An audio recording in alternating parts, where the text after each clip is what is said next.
몽골에 들어와서 첫 4년간은 내가 하고 싶은 일, 내가 해주면 좋을 것 같은 일보다 이 땅 가운데 하나님이 하고 계신 일, 그리고 그 일 가운데 내가 어떻게 참여하면 좋을지를 주님께 묻고 또 물었습니다. 주님께서 응답하셨고 주님께서 인도하심을 따라 달려온 지 벌써 14년째가 되었습니다.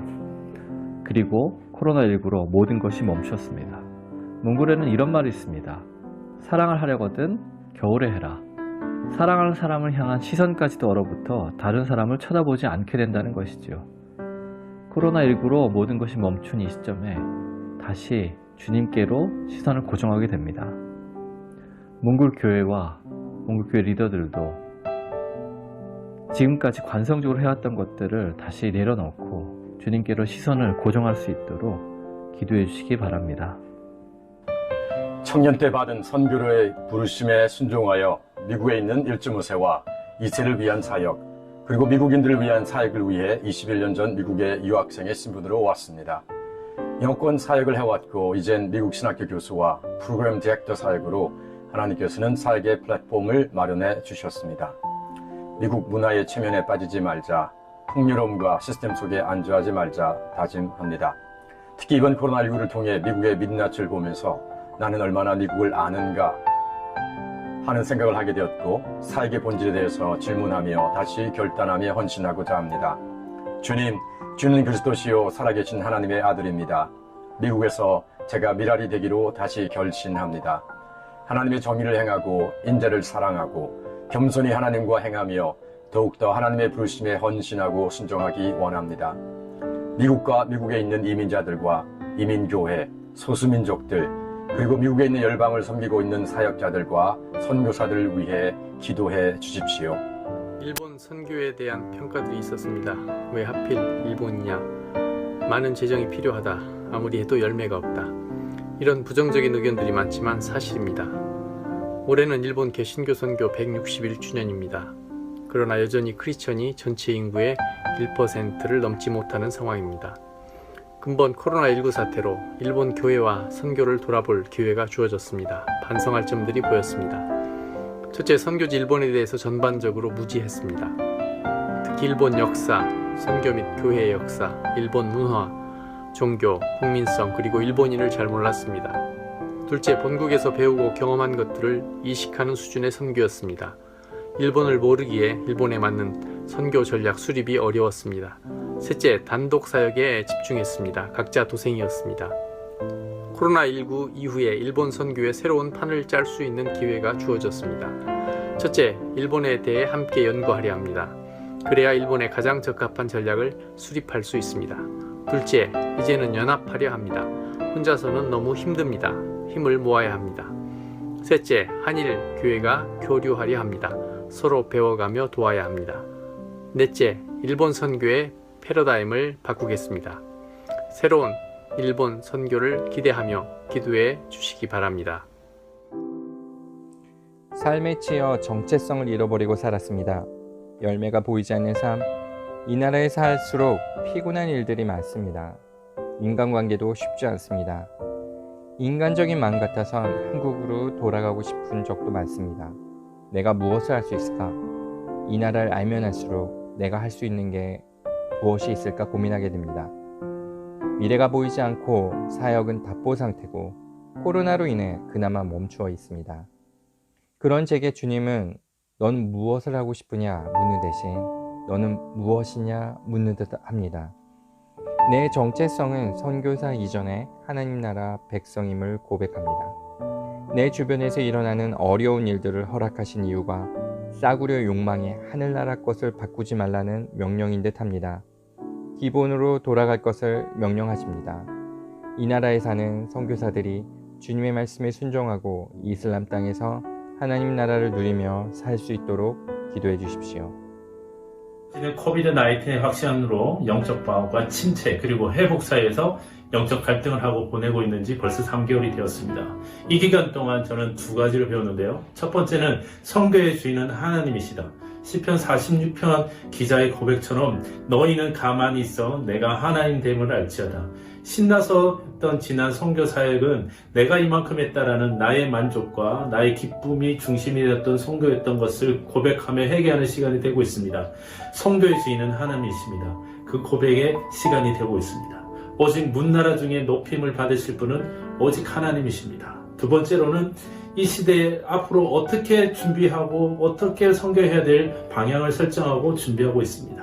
이기주의, 민족주의, 종교주의 등이 높아지고 있으며 나와 다르며 배책되는 이 시대에 다시금 주님의 사랑, 우리라는 사랑의 공동체 정신으로 최대 이슬람 국가인 인도네시아의 주 예수 그리스도가 살아계심을 선포하는 그런 시간이 될 수 있도록 기도해 주십시오. 처음 선교사가 되었을 때 의료라는 수단으로 제자를 삼고 교회를 세우는 일이 나의 사명이다라고 생각하고 마다가스카르에 왔습니다. 그래서 의료 활동보다는 성경 공부, 제자 훈련에 더 많은 시간을 보냈습니다. 그러나 언어와 문화의 장벽으로 진정한 제자를 만들고 있는지 항상 의문이었습니다. 그러던 중 하나님께서 의사인 나를 이 땅에 보내신 이유는 설교하고 교회를 세우는 일보다는 의사로서 더 잘할 수 있는 환자를 치료하고 의료인을 교육하는 일이다라고 생각하게 되었습니다.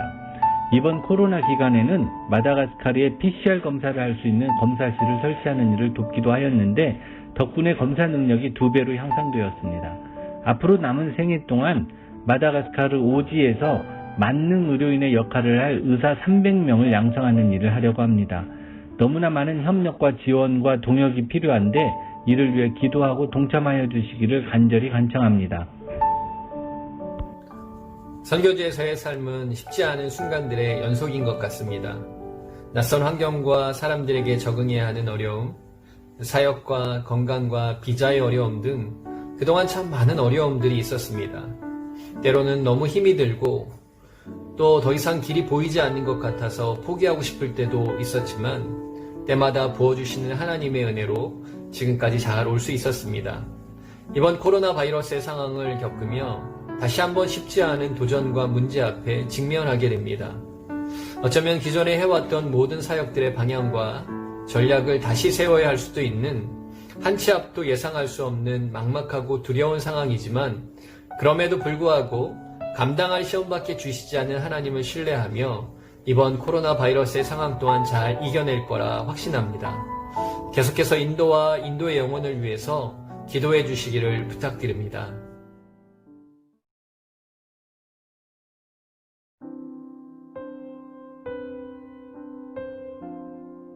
20여 년 전 청년 시절에 외국 청년들과 함께 아프리카 여러 나라를 아울리치 다니다가 한 현지인 사역자로부터 어느 한국인 선교사에 대한 불만 가득한 하소연을 들은 적이 있습니다.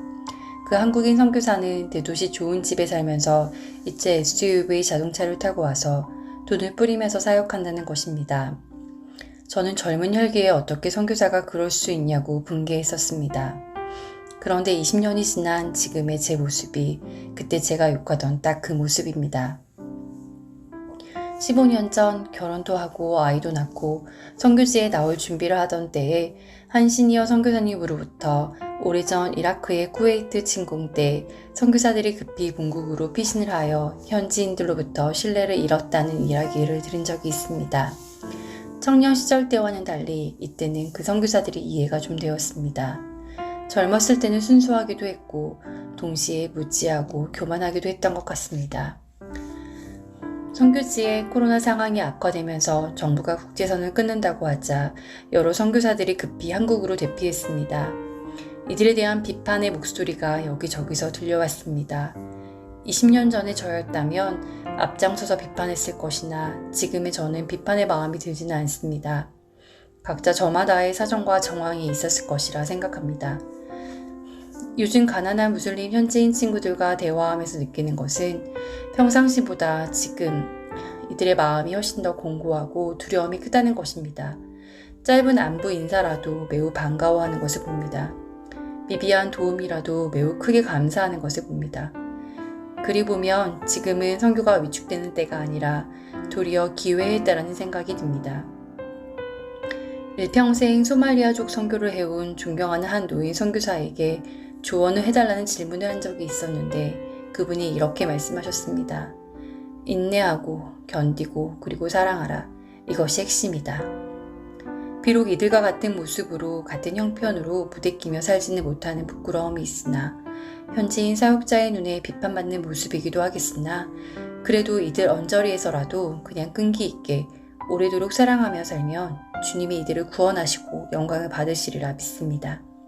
그 장면을 제 눈으로 기쁨으로 목격할 수 있는 은총을 주시라고 간구하며 다시금 주님 앞에 무릎을 꿇고 헌신합니다.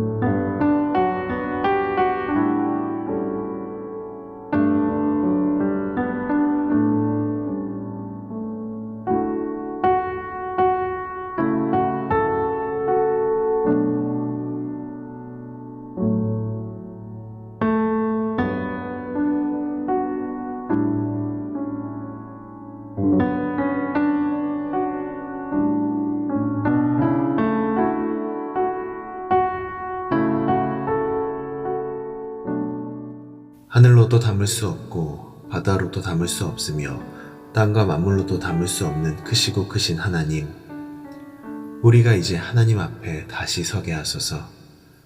하나님의 지극하신 사랑, 희생, 섬김의 예수 그리스도 대신 세상의 모델을 따라 살려있음을 고백하고 회개합니다. 눈에 보이지 않는 바이러스가 온 세계의 오만을 꺾고 인간 문명의 진보라는 허울 속 진실을 보게 합니다. 우리는 피조물이고 우리는 이 세계가 있어 존재할 수 있습니다. 창조주이시며 운영자이신 하나님, 세상의 소리와 방식에 찌들어 만몬을 하나님 삼으며 그 세계에서 허우적거렸음을 고백합니다.